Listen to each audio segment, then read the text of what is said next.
Good morning, dear children. In the ongoing chapter, Plant Life. Today, we are going to do summary of the chapter, a brief description of the topics we have done in this chapter. Let's start. In this chapter, first thing that we discussed is the reproduction. Reproduction means when new organisms are produced from their parents. Here we are talking only about plants. When new plants are produced from their parent plant, this is called reproduction in plants. In plant, it is by three ways. Some plants reproduce by producing seeds, some plants reproduce by producing spores, and some plants from their body part. Body part means stem, root, leaf.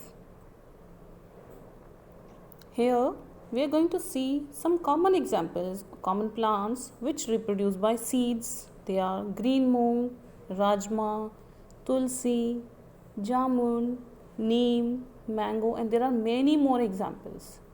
Spores, mushrooms, ferns, they produce spores. From their body part, potato, sugarcane, rose, bryophyllum. Yesterday I went to some friend's house and I got ajwain. You understand ajwain? That's a spice we use in kitchen. Ajwain plant was there. I took one small branch of ajwain and potted in my pots. Soon it will grow into a new plant. Means it reproduces from its body parts. Now we are seeing many plants reproduce by seed. What is a seed?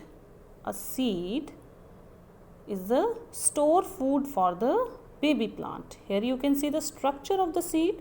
One is outer covering of the seed that protects the seed, and when we open it, it has the cotyledon, we call it the seed leaf, which stores food for the baby plant. And what is that baby plant? That baby plant is embryo, which will grow into a new plant.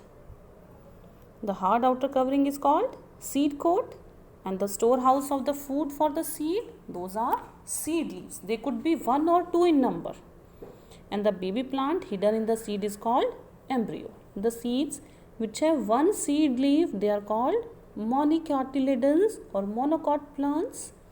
And those which have two seed leaves, they are called dicotyledon or dicot seeds and dicot plants further.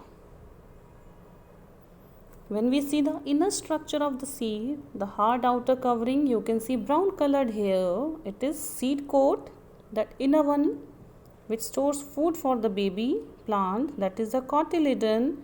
And further you can see this embryo.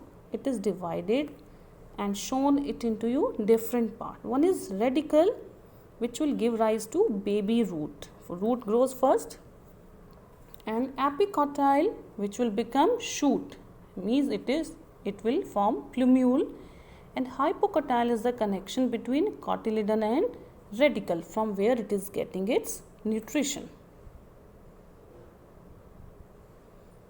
Now, how seeds change into plant?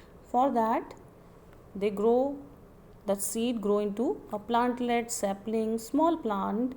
That is germination. When a seed changes into seedling or the baby plant, this is called germination. Here you can see different stages of germination are shown to you. A seed is there. We saw the seed in soil. Within a day or two, a small embryo started to come out. Then it started to form roots. And those cotyledon, still they are providing the food to the baby plant. Now very small foliage leaves have started to come.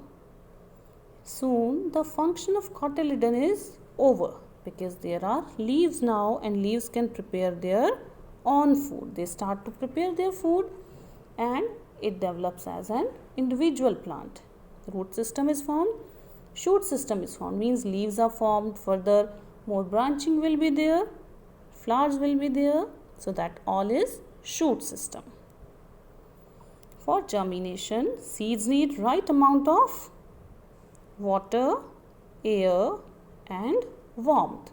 If all the three conditions are met, that is right amount of water, air and temperature, the seed grows into a baby plant. When seed grow into a baby plant, the plant get mature. This is the life cycle of the plant.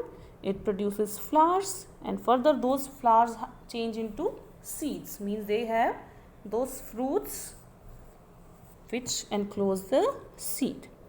But one important thing is, if plant keep all the seeds with it, what will happen?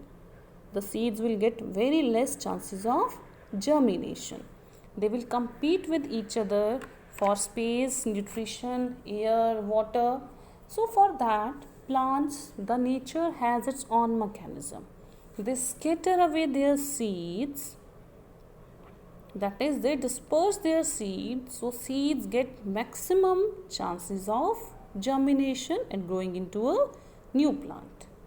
So the scattering away of seeds from the parent plant is known as seed dispersal, and in nature many agents are there by help of which the seed dispersal takes place. Those are air, water, human, animals and birds. We include all this in animals. And by explosion, they burst out their pods and the seeds are released.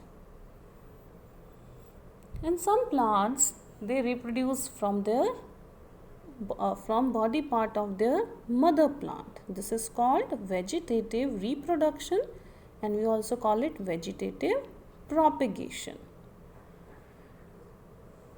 Some plants reproduce from roots, some produce from stem, and some from the leaves of parent plant. Common examples of plants which reproduce, they undergo vegetative reproduction from their roots are radish, sweet potato, dahlia, carrots, beetroot. These are very common examples of the plant which undergo vegetative reproduction through their roots. And some plants reproduce from their stem. And some of the common examples are rose, sugarcane, money plant, hibiscus, potato, ginger, and some plants which reproduce in very interesting way from their leaves. They are begonia and bryophyllum. Now it's time for some extra information other than what we read in this. The largest seed in the world is double coconut. In the middle, now I think you know about the diameter and circumference. In the middle, it is around 50 centimeter. You can see your big iron scale, I think that is 50 centimeter, isn't it? And some coconuts, they float around 2000 kilometers over sea before they find dry land. Means they can travel this much before they get any chance to germinate.